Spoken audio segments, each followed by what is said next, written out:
Christine Bravo a été mariée 3 fois.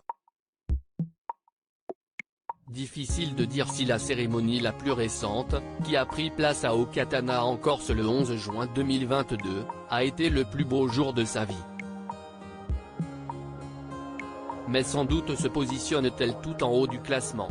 Avant de dire oui à son compagnon Stéphane Bachot, la présentatrice avait attrapé son bouquet, s'était vêtue de blanc, comme la tradition le veut, s'assortissant ainsi au costume de son chéri.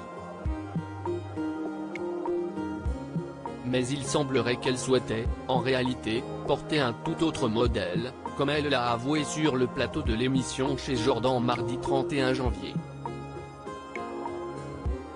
Depuis quelques années, j'ai commencé à me foutre questionner sur son rapport au corps. Christine Bravo, actuellement en lune de miel, a effectivement expliqué qu'elle avait tenté de perdre un peu de poids avant de se marier à Stéphane Bachot afin de rentrer dans une autre robe que celle qu'elle a finalement choisie.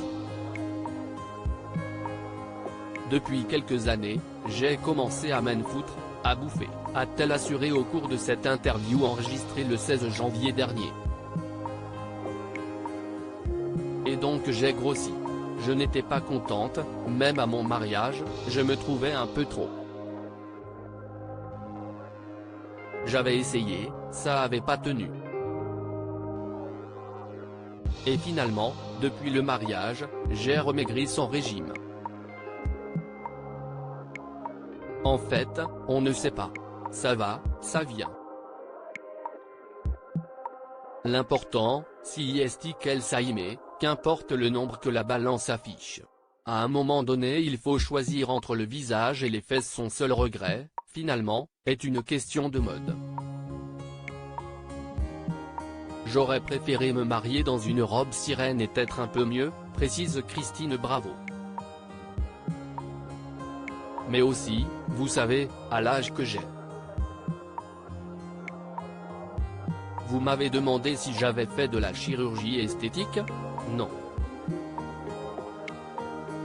À un moment donné il faut choisir entre le visage et les fesses.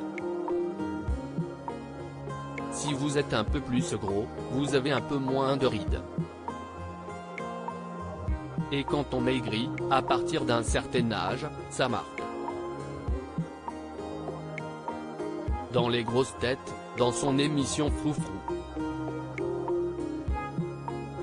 Christine Bravo a surtout marqué des générations et des générations de téléspectateurs. Si est tout ce qui compte, sans doute.